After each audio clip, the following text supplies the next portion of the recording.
للصلاة من يوم الجمعة فاسعوا إلى ذكر الله وذروا البيع.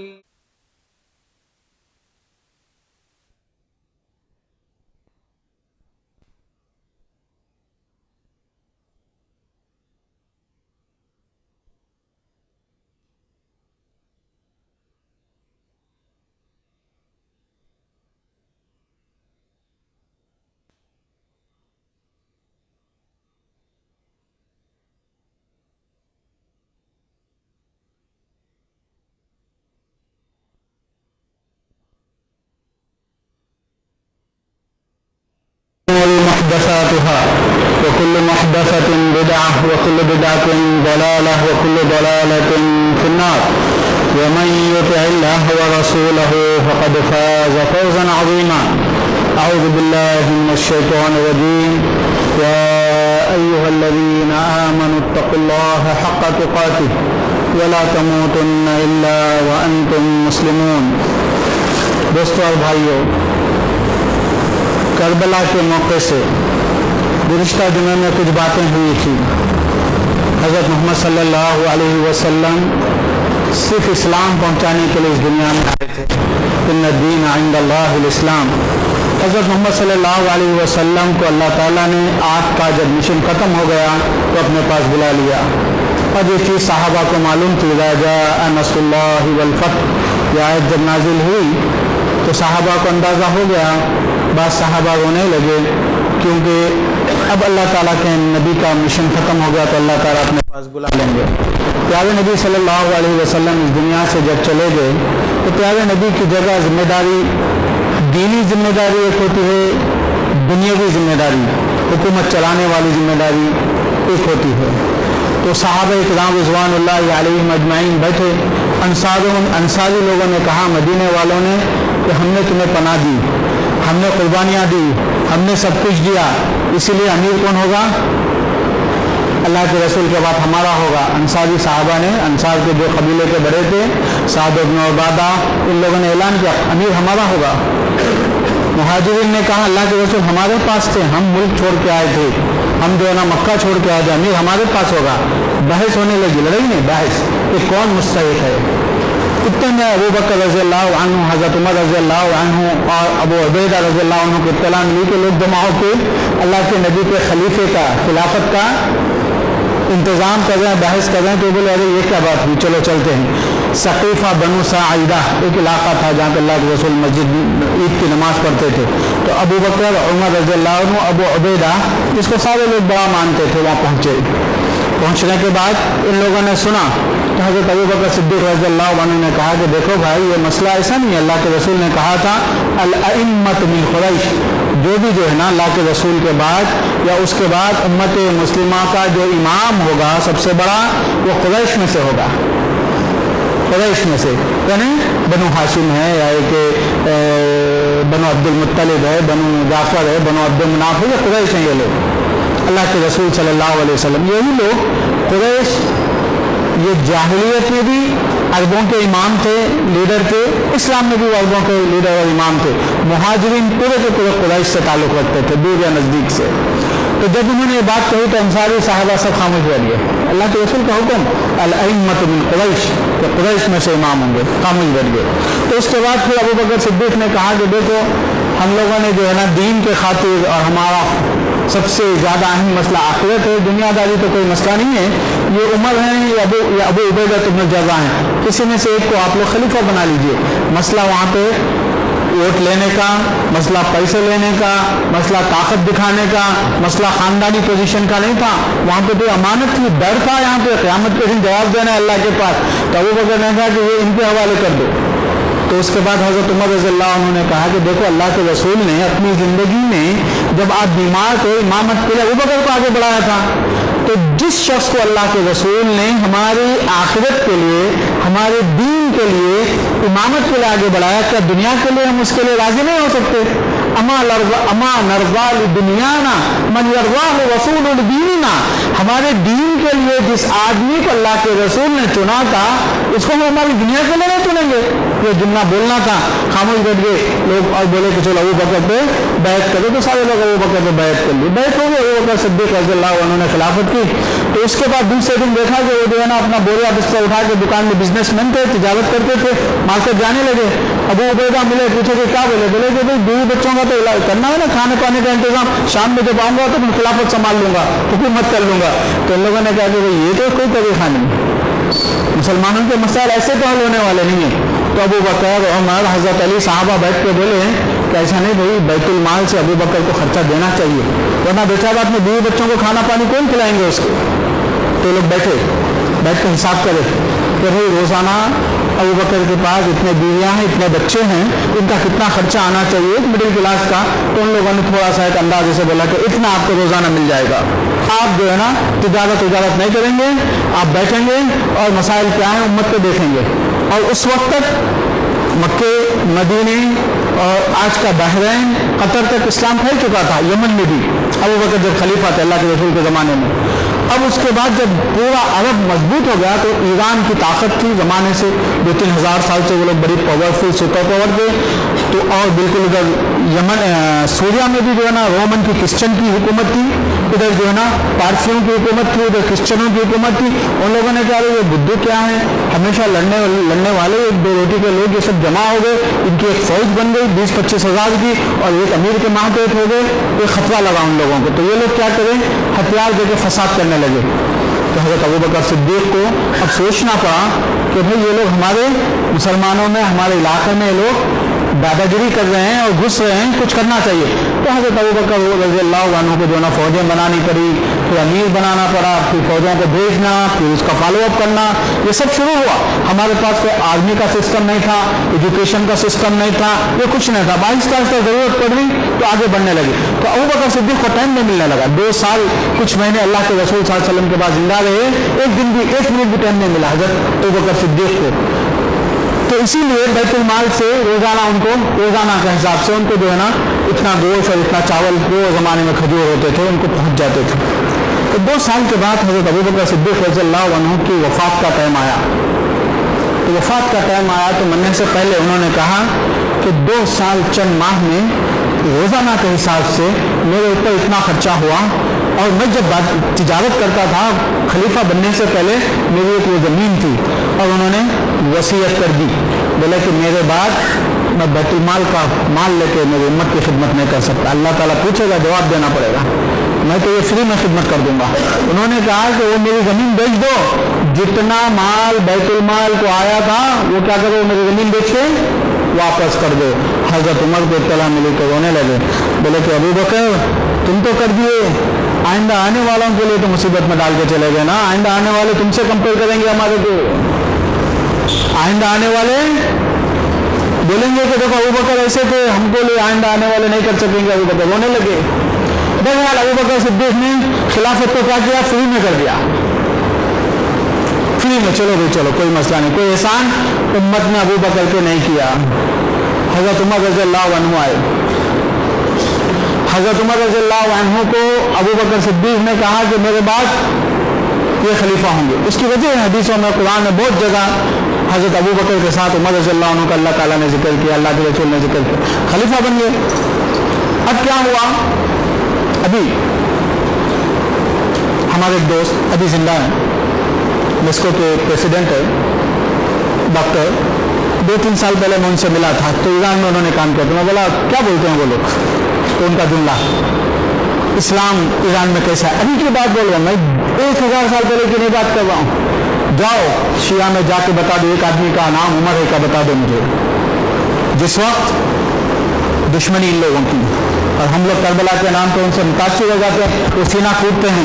हमको तो चाहिए उनसे बोलना जाके, अरे तुम कूटेंगे ना थोड़ा नरमी से कूटते, ऐसा करो अशरा जिलहज्जा, अशरा मुहर्रम आते आशूरा, तुम लोग हमको इजाजत दे दो पीटने की तुम लोगों को, तो हम लोग वो जिम्मेदारी संभालेंगे और वो अच्छी तरीके से संभालेंगे। क्यों तुम लोग तकलीफ उठाते, ये करना चाहिए था। लेकिन हम बेवकूफ़, हम लोग तो बोलते कि भाई चलो अशरा आ गया, आशूरा में ये लोग क्या जो है ना मातम मनाते हैं, और हमारे लोग देखने के लिए जाते हैं बेवकूफ़ के चलते। बहरहाल उमर रज़ियल्लाहु अन्हु तो वो मेस्को के जिम्मेदार, तो बोले कि अभी मैं जा रहा था, बोला कि भाई यहाँ पे इस्लाम कैसा आया, उमर शुमा तुम्हारा उमर लेके आया यहाँ पे, हमारा उमर नहीं है। आज भी दुश्मनी है उमर से, आज भी। शुजाउद्दीन का नाम सुना, बाबा शुजाउद्दीन? नहीं सुने। हजरत उमर के कत्ल करने वाले को इन लोगों ने टाइटल दिया खान बहादुर का, शुजाउद्दीन बोले तो दीन का सबसे बहादुर, बाबा बोले तो सबसे बड़ा। बाबा शुजाउद्दीन बोल के एक बहुत बड़ी मजार बनी हुई ईरान में, और वो जो हजरत उमर का कातिल था अबू लुलू, उसकी मजार है वो, उसको बहुत इज्जत से देखते हैं ये लोग। तो हजरत उमर रज़ी अल्लाह अन्हु जब आए तो इस्लाम दौड़ों पे पहुंच रहा था ईरान के, और दिमिश्क पे वहां पे क्रिश्चियनों का एम्पायर, रोमन एम्पायर, और यहाँ पे पर्शियन एम्पायर यहाँ पे चल रहा। तो हजरत उमर रज़ी अल्लाह अन्हु ने 10 साल हुकूमत किया। आपको मालूम है हजरत उमर रज़ी अल्लाह अन्हु को अल्लाह ताला ने बहुत अखलाक, बहुत अक्ल, बहुत चालाकी, बहुत हिम्मत, बहुत कुछ दिया था अल्लाह ताला ने। उन्होंने सारे अरबों को लगा दिया था लाइन पे, और जंगें हुई, एक एक इंच में हजारों जंगें हुई, और मुसलमानों ने ईरान की कई हजार साल की जो हुकूमत थी वो खत्म हो गई, इस्लाम कायम हो गया, इस्लाम कायम हो गया। उस वक्त के किस्से सुनने के लायक हैं, आपको पता चले, इसलिए मैं किस्से सुना रहा हूँ कि अरब क्या थे। अरब कीड़े मकोड़े खा लेते, एक दूसरे को कत्ल करके खा लेते, पहनने के लिए कपड़ा नहीं था, लोग नंगे रहते, कुछ भी नहीं था ना। ये लोग जंगली लोग थे, डेजर्ट में रहने वाले लोग, पानी नहीं इनके पास, खेती बाड़ी नहीं इनके पास, जानवरों की जो है ना देखभाल करते, और पानी के वास्ते कभी वो कबीला आ गया, कभी ये कबीला आ गया, मारते कब्जा करते। तो चूंकि हमेशा मूवमेंट में रहते और हमेशा जंगों में रहते, तो बोलते थे बच्चियां होंगे तो मसला होगा, तो इसीलिए क्या करते, बच्चियां पैदा हो गए तो मार देते, उनको दफन कर देते, बस जान छुड़ा दो। ये लोगों का कल्चर था। तो ये लोगों की फौजी जब मुसलमान हो गए, सहाबा बन गए, ये लोग जब ईरान में पहुंचे तो उनका रुस्तुम, जो नाम सुनते आप, रुस्तुम बहुत बड़ा उनका वो आदमी था, आज तक भी मुसलमान नहीं भूले यार उन लोगों को, शर्म की बात है। अबू बकर उमर का नाम रखो बोले तो रुस्तुम और फिरोज से नाम रखते तुम लोग। ये पूरे पर्शियनों की तारीख है, शिया की तारीख है। ये लोग शिया के बड़े बड़े लोग थे, खालिद बिन वलीद से लड़ने के लिए आए थे, और खालिद बिन वलीद ने उनको शिकस्त दी थी, लेकिन आप खालिद बिन वलीद का नाम भूल गए और इनके नामों को जिंदा रखे। ये शिया का कल्चर है, जिसका ताल्लुक पर्शिया से है, फारसी से है, मजूसियों से। बहरहाल हज़रत उमर रज़ी अल्लाह अन्हु के ज़माने में ये शिकस्त हुई, इन लोगों को ख़त्म हो गए। तो ये लोग पॉलिटिकली ताकत की बुनियाद पर जब हार गए, तो जब ये फौजें वहाँ पहुँची तो उनका रुस्तम एक मरतबा बुला के बोलता, देखो तुम्हारी जितनी आदमी है ना फौज, सबको 2-2 रोटी दे देता हूँ, एक एक कपड़ा दे देता हूँ, और 2-2 दिनार दे देता हूँ, चले जाओ। वो लोग हंसने लगे, बोले कि वो ज़माना चले गया जब हम रोटी के लिए लड़ते थे, हम कपड़ों के लिए लड़ते थे। हमारे पास एक नबी आया, हमको उसने ये सिखाया, ये सिखाया, ये सिखाया, ये सिखाया। अब हम लोग नबी के मानने वाले हैं, हम अल्लाह के लिए जीते, अल्लाह के लिए मरते हैं, रोटी ये कुछ करने वाली हमको नहीं है। बिल्कुल चेंज हो गई थी। उसके बाद जंगें होती, लाखों की तादाद में इनके पास से लोग होते थे, और साहबा हजारों की तादाद में होते थे, और लड़ाइयाँ हुई, हजारों लड़ाइयाँ हुई, और मुसलमान जीते। इसलिए नहीं कि मुसलमान लड़ने के लिए आए थे, मुसलमानों को जंगें सौंपी जाती थी। बयान हज़रत उमर रज़ी अल्लाह अन्हु के ज़माने में ईरान ख़त्म हो गया, फारसी हुकूमत खत्म हो गई। मजूसियों की जो आग की वो पूजा करते थे, आज भी निरोज मनाते हैं, आग जलाते हैं, वो आग की पूजा करते थे कि 10,000 साल से नहीं बुझी, वो आग बुझा दी गई। तो इसीलिए इन लोगों को सबसे ज्यादा दुश्मनी किससे है? हजरत उमर रज़ी अल्लाह अन्हु से सबसे ज्यादा दुश्मनी। हद तो ये है, ये किताबों में लिखा हुआ है, ये लोग बोलते नहीं, इसलिए कि इनके दीन का एक बुनियादी अकीदा तक़िया है, तक़िया। मैं नहीं कह रहा हूं ये बात, इनके पास एक किताब है, इसका नाम है अल-काफ़ी, अल-काफ़ी कल बुखारी। ये लोग बोलते मुसलमानों के पास, सुन्नियों के पास बुखारी शरीफ का जो दर्जा है ना, वो दर्जा इनके पास क्या है? अल-काफ़ी का है। ये किताब मैं जब अक़ीदे में मास्टर्स कर रहा था मदीना यूनिवर्सिटी से, तो शिया की किताबें मिलती नहीं थी, डरते थे ये लोग सुन्नियों के सामने हकीकत बोलने के लिए। 30 साल पहले की बात बोलो, डरते थे, क्योंकि उनको पता चल जाएगा इनकी हकीकत क्या है। तो अंडरग्राउंड ये लोग काम करते थे। लेकिन आज ये लोग अपनी किताबें सुन्नियों की मस्जिदों के सामने ठहर के तकसीम कर रहे हैं। सुभान अल्लाह, ये इस नस्ल सुन्नियों की बुज़दिली है, और वो हमारी आबा व अजदाद की बहादुरी थी कि वो लोग साहबा के दिफा में, दीन के दिफा में अपनी औलाद को समझा के बुझा के ऐसे बागीरत बना दिए थे कि इन लोगों को हिम्मत नहीं थी कि आके हमारे पास उनके अकीदों की बातें, उनकी किताबें तकसीम कर सकें। मेरे दोस्तों, जो ख्याल करो अपनी नस्लों का, किधर जा रही है अपनी नस्लें। बहरहाल ये किताब वो ज़माने में मैं हिंदुस्तान ढूंढा, मैं पाकिस्तान ढूंढा, मैं अरब ढूंढा, मुझे किताब नहीं मिली। तो मदीना यूनिवर्सिटी में स्पेशली एक लाइसेंस लेके जाके देखने के लिए परमिशन होता था किताबों का, तो जो रिसर्च करते उनको लाइसेंस देते थे। मुझे लाइसेंस लेके जाके वो किताब देखने की जरूरत पड़ी थी, और आज इंटरनेट पे मौजूद है, आज गलियों में तकसीम होती है। उस किताब में लिखा हुआ है, उस किताब में लिखा हुआ है जो हर जगह तकसीम हो रही है, साहबा के खिलाफ में, कुरान के खिलाफ में, और उसमें ये भी लिखा हुआ है जो मैं बात आपसे कह रहा हूँ, तक़िया, कि हमारा अकीदा की बुनियाद है तक़िया। तक़िया का मतलब जाहिर में कुछ बोलना और बातिन में कुछ रखना। उसी किताब में लिखा हुआ है हमारे इमाम मासूम हैं, कभी गलती न करके, वो नबियों को जो है ना, अंबिया को जो है ना ऊंचा दर्जा रखते हैं, वो अल्लाह ताला के रिप्रेजेंटेटिव्स होते हैं, जो वो कहना चाहते हैं कि हमारे इमामों को खुदा का दर्जा है। ये सब किताबों में लिखा हुआ है। बहरहाल दोस्तों और भाइयों, हज़रत उमर रज़ियल्लाहु अन्हु के ज़माने में जब ये हुकूमत, खिलाफत, उन लोगों की हुकूमतें ख़त्म हो गई और वो लोग मुकाबला अब देखे कि अब नहीं कर सकते मुकाबला, मुसलमान एक उम्मत, एक दीन और एक अमीर के मातहत, तो इनका सामने से मुकाबला नहीं कर सकते, अंदर से मुकाबला करना है। तो उन लोगों ने अबू लुलू को एक भेजा था, वो तो फारसी था, उसने फजर की नमाज में हज़रत उमर को काट दिया था, पेट काट दिया था 2 धारी तलवार से। मेरे दोस्तों और भाइयों, तारीख पढ़ो, हकीकतें देखो। आज जब बगदाद, फालाह बगदाद, जब सुकूत बगदाद हुआ सद्दाम के ज़माने में, अमेरिकन ने जो है ना बमबारी करके जब बगदाद को शिकस्त दी, तो उस वक्त ईरान के लोग सारे के सारे शिया, जहाँ पे जो है ना काफ़ी लोग शिया होते थे, जिसको जो है ना हमारी हुकूमतें सुन्नी हमेशा कंट्रोल करते थे, तो एक दिन में उन लोगों ने 4000 से ज़्यादा बगदाद में उमर का नाम रखने वालों को कत्ल कर दिया था। कोई आदमी बगदाद में आज उमर नाम का नहीं है मौजूद। आयशा के नाम के सारे लोगों को कत्ल कर दिया था इन लोगों ने। इंटरनेट पे आज देख सकते हैं ये लोग आयशा को कातिला, फाजिला, जानिया, नौज़ बिल्लाह का नाम देते हैं और जो है ना जश्न मनाते हैं। ये सब चीज़ें मौजूद हैं। क्यों इतनी नफरत इन लोगों को? इसलिए कि आयशा अल्लाह के रसूल सल्लल्लाहु अलैहि वसल्लम की पसंदीदा और अल्लाह के रसूल के दीन को सबसे ज़्यादा पहुंचाने वाली औरत थी। अबू बकर उमर से क्यों सबसे ज़्यादा दुश्मनी? इसलिए कि इन लोगों ने जो है ना दीन को बुनियादें मजबूत की थी अल्लाह के रसूल सल्लल्लाहु अलैहि वसल्लम के बाद। लोगों ने कहा लोगों ने ये बात कही कि अबू बकर सिद्दीक के जरिए से अल्लाह ताला ने ज़मान रिद्दा मतलब अल्लाह के रसूल के इंतकाल के बाद जो कमज़ोर मुसलमान थे, कमज़ोर इलाके थे, सारे के सारे इस्लाम को छोड़ दिया था। बोले कि मोहम्मद का इंतकाल हो गया, खलास, मोहम्मद खत्म, दीन खत्म। हज़रत उमर रज़ियल्लाहु अन्हु ने, हज़रत अबू बकर सिद्दीक़ रज़ियल्लाहु अन्हु ने उस सारे लोगों से कहा कि देखो तुम लोगों को इजाज़त नहीं है दीन छोड़ने की, अगर तुमने दीन छोड़ने का फैसला कर लिया तो मैं तुमसे जंग करूँगा। हज़रत उमर रज़ियल्लाहु अन्हु वो ज़माने अबू बकर के पास आते हैं, अबू बकर पूरे जजीरे अरब से जंग का ऐलान कर दिया तुम, हम लोग थोड़े से लोग 3000 लोग थे उस वक्त, 3000 लोग पूरे अरब का मुकाबला। हज़रत अबू बकर को गुस्सा आया, उमर की दाढ़ी पकड़ के बोले अजब्बारुन फिल जाहिलिय्या व खव्वारुन फिल इस्लाम। बोले तो उमर जाहिलियत में थे तब तो तुम जब्बार थे, तुम पहलवान थे, तुम मजबूत थे, अब इस्लाम आ तो डरने की बातें करते हो। अल्लाह की कसम, अगर मदीने के कुत्ते नबी की बीवियों के पैर पकड़ के भी खींच के लेके जाएं, तब भी अल्लाह के दीन को खत्म होने से मैं नहीं रोक सकता। वो फौजें जाएंगी, लड़ने के लिए जाएंगी। उमर रज़ियल्लाहु अन्हु कहते हैं अबू बकर की मजबूती देखी तो मुझे शर्मिंदगी महसूस होने लगी। सुभान अल्लाह, तारीफ बड़ी लंबी है, हकीकतें बड़ी लंबी है।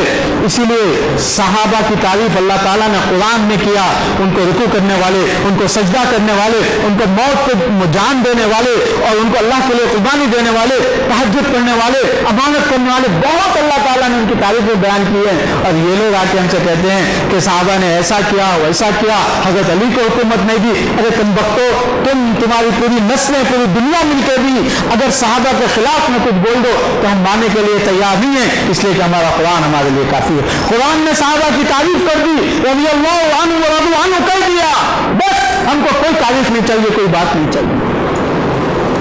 हज़रत उमर रज़ी अल्लाह अन्हु को इन लोगों ने क़त्ल कर दिया। हज़रत उस्मान रज़ी अल्लाह अन्हु खलीफा बन गए, उनको भी इन लोगों ने क़त्ल कर दिया। और ये क़त्ल करने वाले पूरे कुफा के थे और पूरे ईरान के थे। और उनका लीडर अब्दुल्लाह बिन सबा यहूदी था, मुसलमान होने का ढोंग रचा रहा था। फिर उसके बाद हज़रत उस्मान के बाद हज़रत अली रज़ी अल्लाह अन्हु को खलीफा बनाया गया। तो हज़रत अली रज़ी अल्लाह अन्हु इन लोगों को जो हज़रत उस्मान को क़त्ल करे थे, उनको क़त्ल करने की पोजीशन में नहीं थे। क्यों नहीं थे? सारे के सारे लोग हज में थे।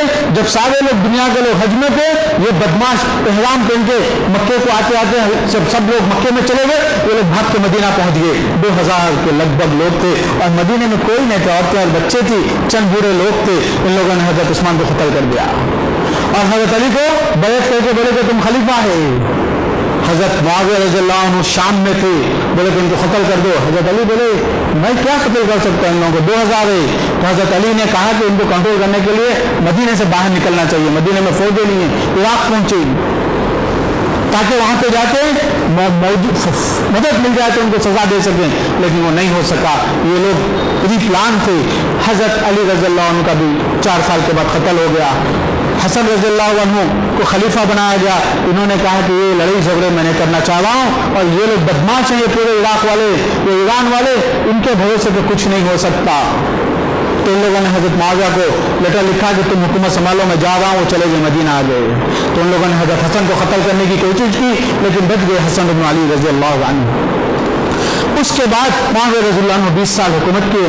मुआविया रज़ी अल्लाह अन्हु इंतकाल करते वक्त उन्होंने सोचा कि किसको जो है ना बाद में जो है ना हुकूमत दी जाए। अब हुकूमत कहाँ थी पता है आपको? अब हुकूमत कहाँ थी? अब हिंदुस्तान, अब जो मुसलमानों के मुल्क हैं, सऊदीया, कतर, कुवैत, बहरीन, यमन, उर्दन, लबनान, सीरिया और इजिप्ट और अजरबैजान और इराक और ईरान, ये सारे सब मुसलमानों के अंडर में आ चुके थे हज़रत मुआविया के ज़माने में। पूरे तकरीबन 25 ममालिक जो आज हैं वो सब उनके कंट्रोल में थे।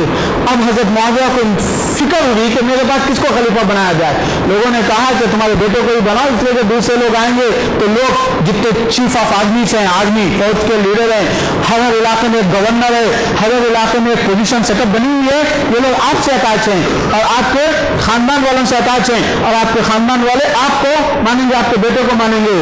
और आपका बेटा सही बात है साहबा के जैसा नहीं है, लेकिन अगर दूसरे को लाएंगे तो कोई भी गवर्नर इंडिपेंडेंट हो जाएगा, फिर जंगें मुसलमानों में शुरू हो जाएंगी। हज़रत मुआविया ने सब साहबा से मशवरा किया, सब साहबा ने मान लिया। तो बोले तुम उनको अपॉइंट कर दो, अपॉइंट कर दिए। साहबा ने मान लिया, किसी ने मुखालफत नहीं की। अलबत्ता 3-4 साहबा थे, मैंने गुज़िश्ता हफ्ते में बयान किया था, इन लोगों ने क्या किया, सब्र का काम किया। बहरहाल उसके बाद एक अरसे के बाद हज़रत हुसैन रज़ी अल्लाह अन्हु के पास 3 थैले भर के खत आए कि तुम इराक आओ, देखो क्या हो रहा है। तो हज़रत हुसैन रज़ी अल्लाह अन्हु जाने लगे तो सारे साहबा ने मुखालफत की कि मत जाओ, ये लोग अच्छे लोग नहीं, क्यों जाना चाहते तुम लोग। तो हज़रत हुसैन रज़ी अल्लाह अन्हु ने हालात देखने के लिए अपने चचाजाद भाई मुस्लिम इब्न अकील को भेजा था। तो वहाँ जब गए तो सारे लोगों ने जो है ना उन पर बैत का वादा किया। 12,000 से ज़्यादा आदमी तैयार हो गए। वो ज़माने में 12,000 बहुत बड़ी चीज़ थी। तो जब यजीद को पता चला तो यजीद ने जो है ना वहाँ के गवर्नर को, जो बसरा के गवर्नर थे, उनको कहा कि तुम भी कुफा के गवर्नर बन जाओ। उबैदुल्लाह इब्न ज़ियाद वो गवर्नर बन के आ गए और इन लोगों ने उनको धमकी दी। सारे लोग हज़रत अकील का साथ छोड़ दिए। हज़रत हुसैन रज़ी अल्लाह अन्हु जब कोफा के करीब पहुँच चुके थे ईरान के, उस वक्त उनको लेटर मिलता हज़रत अकील का कि मत आओ बोल के, और उसके बाद इत्तला मिलती कि हज़रत अकील कत्ल कर दिए गए। अब हज़रत हुसैन रज़ी अल्लाह अन्हु वापस जाना चाह रहे थे। अब हमारे लोग, जाहिल लोग, बदमाश लोग, बोलने वाले लोग, बगैर आलिम के लोग हैं, आजकल बोलने का जिसको शौक हो गया, करबला का वाक़या बोल के बयान करते हैं, ये ज़ुल्म है, वो है। अरे मेरे भाई, हज़रत हुसैन रज़ी अल्लाह अन्हु और साहबे किराम रिज़वानुल्लाहि अलैहिम अजमाइन ज़ुल्म अगर देखे होते तो आपसे ज़्यादा वो लोग बुज़दिल नहीं थे, आपसे ज़्यादा दीनदार थे, आपसे ज़्यादा अक्लमंद थे। फ़र्क यह है कि तुम बेवकूफ़ी से, जिहालत से, जज्बात से काम लेते हैं, वो ईमान से, इल्म से, अक्ल से काम लेते हैं। वो अच्छे और बुरे की तमीज़ रखते हैं। حضرت حسین رضی اللہ عنہ واپس جانے کا فیصلہ کر لیے، کیونکہ بہت سے صحابہ نے ان کو روکا تھا۔ اب آپ مجھے بتائیے، اگر مسئلہ حق اور باطل کا ہوتا، کفر اور اسلام کا ہوتا اور سنت اور بدعت کا ہوتا تو کبھی حضرت حسین واپس جانے کا پلان کرتے؟ یا کہ حضرت حسین کے جو بھائی تھے، حضرت حسین کے جو بھتیجے تھے، یہ سارے لوگ کیا حضرت حسین کو اکیلا جانے کے لیے چھوڑ دیتے تھے؟ مسئلہ وہ نہیں تھا، مسئلہ حضرت حسین رضی اللہ عنہ کا، ان کا اپنا ایک اجتہاد کر کے دیکھیں گے، جا کے دیکھیں گے حالات کیا ہیں، کیسا ہوتے ہیں، اس کے اندر کیسے اصلاح لا سکتے ہیں۔ تو ان کی خواہش تھی، ان کی ایک یہ تمنا تھی جس کو صحابہ نے روکا تھا۔ بہرحال جب وہاں پہنچے، حضرت مسلم بن عقیل کے قتل کے انتقال کی اطلاع ملی۔ یہ باتیں سنیوں کی کتاب میں بھی ہے، شیعہ کی کتاب میں بھی ہیں، ایسا نہیں ہے کہ میں خالی سنیوں کی باتیں بول رہا ہوں۔ حضرت حسین واپس جانے کا پلان کر لیے تو مسلم بن عقیل کے بچے، ان کے بھائی اب بولے کہ ایسا نہیں ہو سکتا کہ ہمارا بھائی قتل ہو جائے، ہم لوگ چلے جائے، وہ جذباتی بن گئے۔ حضرت حسین رضی اللہ عنہ نے کوشش کی سمجھانے کی، لیکن جذباتی ہو گئے۔ حضرت حسین کے سامنے نوجوان 20 سال 25 سال 30 سال کے بچوں کے سامنے بوڑھے لوگوں کی کیا بات چاہیے تھی؟ حضرت حسین رضی اللہ عنہ 60 سال کے اوپر تھے۔ تو بہرحال ان لوگوں نے مان لی۔ حضرت حسین نے کہا کہ چلو چلتے ہیں، دیکھیں گے، جانے لگے۔ آپ سوچیں جنگ کے لیے اگر حضرت حسین رضی اللہ عنہ جاتے تو اپنے خاندان کے عورتیں، بچے، بوڑھے سب بلا کے 60-65 لوگ تھے۔ یہ کیا جنگ کے لیے گئے تھے؟ یہ کیا لڑنے کے لیے گئے تھے؟ یہ کیا تختہ الٹنے کے لیے گئے تھے؟ یہ کیا اسلامی حکومت قائم کرنے کے لیے گئے تھے؟ جو آج اخوان المسلمین والے، جماعت اسلامی والے اور وہ لوگ کربلا آتے بولتے کہ بھائی اسلامی حکومت قائم کرنے کے لیے جان دینا، حضرت حسین نے جان دی، سب جھوٹ بولتے ہو تم لوگ، دھوکہ دیتے ہو تم لوگ۔ حضرت حسین رضی اللہ عنہ کو اگر تختہ الٹنے کے لیے جانا ہوتا تو خاندان کے عورتوں اور بچوں کو 60 لوگوں کو لے کے نہیں جاتے تھے۔ میرے دوست، تمہاری عقل کہاں چلے گئی؟ تم کیسے دھوکہ دیتے ہیں لوگوں کو؟ اور میرے نوجوان دوستوں اور قرآن حدیث کے ماننے والوں، یہ ہمارا فرض ہے کہ ہم دیکھیں کہ حقیقت کیا، علماء سے سیکھیں۔ بہرحال حضرت حسین رضی اللہ عنہ وہاں پہنچے۔ یہ باتیں بھی شیعہ کی کتاب سے اور سنیوں کی کتاب سے۔ وہاں پہنچے حضرت حسین رضی اللہ عنہ، 4000 کی آدمی آ گئی۔ سعد بن وقاص بیٹے عمر، یہ صحابی کے بیٹے تھے، حضرت حسین کو آگے سمجھا کے بولے کہ دیکھو تم جن لوگوں پہ، وہ آدمی کے آدمی ہیں، وہ آدمی عبید اللہ بن زیاد کے فوجی ہیں، وہ ان کو سمجھا رہے ہیں حسین کیا کر رہے ہیں آپ؟ دیکھو یہ لوگ تو آپ کا ساتھ دینے والے نہیں ہیں، آپ خامہ خواہ کیا کریں گے؟ تو بولے ٹھیک ہے میں چلا جاتا ہوں۔ تو بولے جاؤ۔ تو سعد بن وقاص کے بیٹے عمر، انہوں نے عبید اللہ بن زیاد کو اطلاع دی، بولے کہ بھائی یہ جانا چاہتے ہیں، جانے دو۔ بولے نہیں اب آگے پکڑ لو ان کو۔ تھوڑا بدماش تھا، تھوڑا شدید تھا، اور بعض دفعہ ہوتا ہے نا کہ مدعی صرف دبا چوسے چاہ رہا تھا کہ حضرت حسین کو پکڑ کے دبا کے اور حضرت یزید کے پاس، یعنی یزید کے پاس بھیج دے ان کو، تاکہ اس کا نمبر بڑھ جائے، تھوڑا ان کی پوزیشن بڑھ جائے۔ یہ ہوتا ہے پولیٹیکل لوگوں کا۔ تو اس کے بعد عمر بن سعد کو اس نے مجبور کیا تم کو قتل کر دوں گا۔ تو وہ پھر حضرت حسین کے پاس بیٹھے، بات ہوئی کئی دن۔ تو حضرت حسین نے ان کو 3 آپشن دیے، دیکھو بھائی عبید اللہ بن زیاد چلر آدمی ہے، ہمارے کو سے لینا دینا نہیں ہے، تو خلیفہ وہ یزید ہیں، میں 3 باتوں کا تم کو آپشن دیتا ہوں، تو سوچیے آپ لوگ۔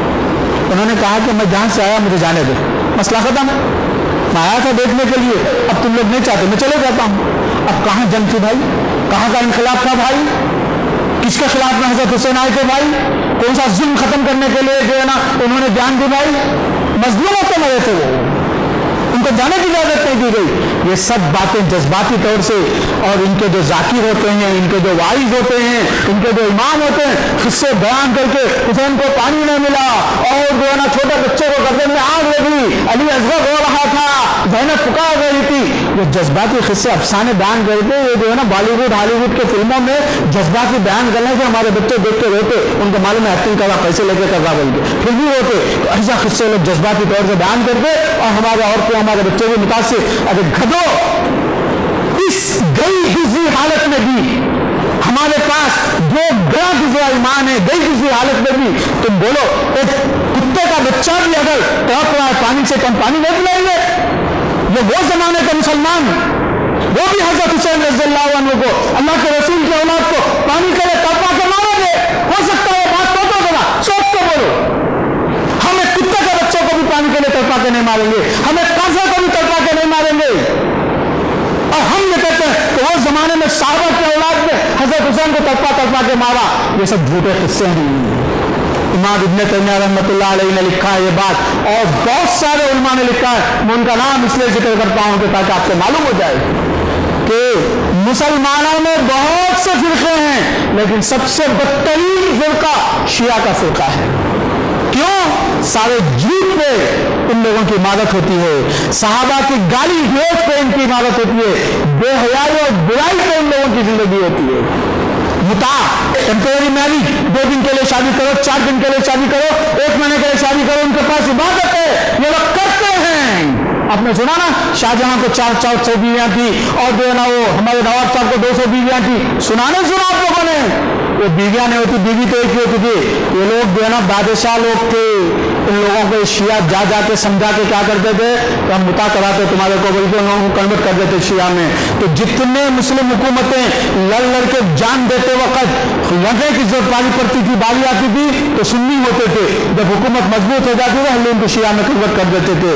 وہ اکبر بھی شیعہ بن جاتا اور وہ دوسرے لوگ شیعہ بن جاتے۔ کیوں؟ جب حکومت آ گئی، پیسہ آ گیا، پوزیشن آ گئی، تو کیا کرتا انسان؟ کیا چاہتا؟ مزے کے کھانے کھانا چاہتا، اور جو ہے نا عورتوں کی تلاش میں نکلتا۔ تو ان لوگوں نے کہا کہ وہ سب تکلیف کر کے حرام حرام کر کے تکلیف، بھائی 4 بیویاں ہمارے پاس بہت انلمیٹڈ، چلو متا کراتے جاؤ۔ اسی لیے جتنی مسلمان حکومتیں ہندوستان میں قائم ہوئی، شروع تو سنیوں سے ہوئی، ختم ہوئی تو شیعہ پہ ختم ہوئی، چونکہ وہ آہستہ آہستہ وہ کنورٹ کر دیتے تھے شیعہ ازم میں۔ میرے دوستوں اور بھائیوں، حضرت حسین رضی اللہ عنہ نے 3 آپشن دیے تھے، بولے کہ مجھے جانے دو۔ کیا مطلب اس کا؟ مطلب اس کا کہ حضرت حسین رضی اللہ عنہ لڑنے کے لیے نہیں آئے تھے، مطلب اس کا حسین رضی اللہ عنہ کو انقلاب کے لیے نہیں آئے تھے، مطلب اس کا کہ حسین رضی اللہ عنہ کو اسلامی حکومت قائم کرنے کے لیے نہیں آئے تھے۔ ہاں بھائی غلطی تھی، یزید کوئی صحابی نہیں تھے، یزید کوئی ولی اللہ نہیں تھے، ہم جانتے ہیں، جیسے تمہارے آج کل کے بادشاہ ویسے ہی تھے، جیسے تمہارے امیر ویسے ہی ہیں، گاہے سننے میں آتی رہتی ہیں۔ صحابہ کے علاوہ کوئی لوگ بھی اس درجے کے مومن اور متقی پرہیزگار نہیں تھے۔ بہرحال تو حضرت یزید، یا ایک یزید کے زمانے میں حضرت بولیں گے آپ کو تکلیف ہوگی، چلو یزید بول دیں گے، کوئی مسئلہ نہیں ہے، سوائے صحابہ کے ہم کسی کے اور کی عزت کرنے کو ہمارے ایمان کا حصہ نہیں سمجھتے ہیں۔ ہم صحابہ اس لیے کہ اللہ نے ان کی تعریف کی ہے، اس لیے ان کو عزت سے نام لیتے ہیں، بقیہ لوگوں کو آگے پیچھے نام لے سکتے ہیں ہم لوگ۔ تو یزید کے پاس میں چلا جاتا ہوں، دوسری بات انہوں نے کہی، تو اس نے کہا نہیں، اب مجھے بتاؤ یزید اگر کافر تھا، بدماش تھا، ظالم تھا، تو حضرت حسین نے کیوں کہا تھا کہ مجھے جانے دو وہاں پہ؟ ان کو معلوم تھا کہ یزید اچھا آدمی ہے، سمجھدار ہے، مسئلے کو حل کر لیں گے، اپنا چچا صاحب بھائی ہے، خاندانی مسئلہ حل کر لیں گے۔ اور یہ کوئی دینی مسئلہ بھی نہیں تھا، کوئی سنت، کوئی بدعت، کوئی قرآن، کوئی حدیث، یا اس کا کوئی مسئلہ تھا۔ حضرت حسین رضی اللہ عنہ جو نکل کے گئے تھے، جو بیچنے کے لیے گئے تھے، عبید اللہ بن زیاد سے جو جھگڑا ان کا ہو رہا تھا، کوئی سنت کے لیے ہو رہا تھا، کوئی توحید قائم کرنے کے لیے ہو رہا تھا، یا کوئی کفر کا مسئلہ تھا؟ یہ تو ایک پولیٹیکل مسئلہ کہہ سکتے ہیں آپ، اختلافی مسئلہ کہہ سکتے ہیں، انتظامی مسئلہ کہہ سکتے ہیں، ادارتی مسئلہ، مینیجنگ کا ایشو کہہ سکتے ہیں آپ۔ یہ مسئلہ تھا، تم لوگ اب اس کو جو ہے نا سینا کود کے دینی مسئلہ بنا دیے۔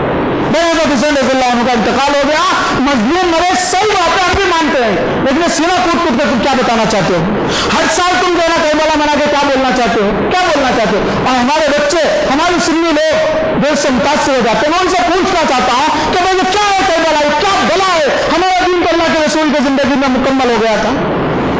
یہ بلا یہ ہے کہ اسلام کو بدنام کرنے کے لیے، سنیوں کو بدنام کرنے کے لیے، یہ دین سے لوگوں کو روکنے کے لیے، یہ یہودیوں کی پیدا کردہ یہ جو ہے نا گروپ ہے جو آج تک زندہ ہے اور طاقت سے طاقتور ہوتا جا رہا ہے۔ تم لوگ سنی لوگ عقل کے ہوش داخل لو، سوچو کہ ہم لوگ کدھر جا رہے ہیں، کیا کر رہے ہیں۔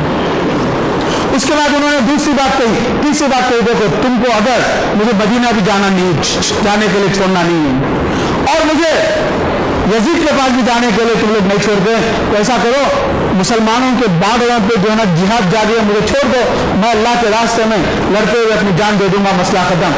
اس نے کہا کہ نہیں نہیں نہیں نہیں، تم کو میرے پاس میرے ہاتھ میں بیعت دو، وعدہ کرو کہ میری اطاعت کرو گے تبھی میں تم کو چھوڑتا ہوں۔ اور حسین بولے یہ نہیں ہو سکتا۔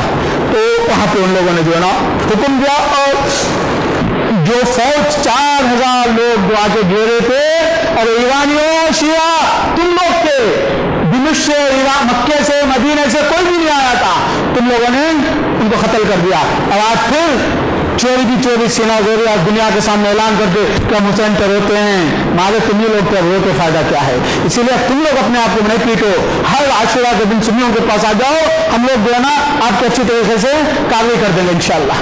मेरे दोस्तों और भाइयों, ये है करबला का वाकया। ये एक सियासी मसला था, ये कोई अकीदे का मसला नहीं था। जितने लोग हजरत हुसैन के मौके से मुंसिफ में, एतमाद में, सियासत में, हर जगह लिखने वाले लिखते हैं कि जुल्म के खिलाफ में हजरत हुसैन ठहर गए थे और वो हो गया था और ये हो गया था, ये सब जज्बाती बना के चीजों को ये लोग दरवाजा खोल रहे हैं इस्लाम, मुसलमान और साहबा पर उंगली रखने के लिए। हमको मालूम है हजरत हुसैन का इंतकाल हुआ, मजलूम कत्ल हुए, उनको जो है ना उनकी कोई ऑप्शन को अख्तियार नहीं किया गया, लेकिन ऐसे इस्लाम में हजरत अल्लाह के रसूल का को भी कत्ल किया गया था जहर देके, जिसका असल आपको बाकी था।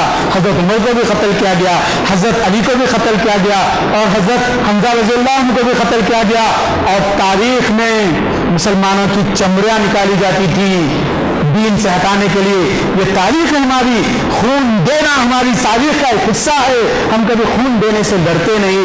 लेकिन तुम हजरत हुसैन के वाक़े को पकड़ के अपनी गलतियों पे पर्दा डालने के लिए तुम लोग इस्लाम को बदनाम करने वाले हो, और ये शिया इसके ऊपर मुस्तकिल बयान करने की जरूरत है। एक सियासी मसले को इन्होंने दीनी मसला बनाया, फिर बाद में इन लोगों ने यजीद की दुश्मनी में, यजीद के बाद आने वाले लोगों की दुश्मनी में और सुन्नियों की दुश्मनी में इन्होंने कहा तुम्हारा कुरान अलग, हमारा कुरान अलग। ये उनका अकीदा है।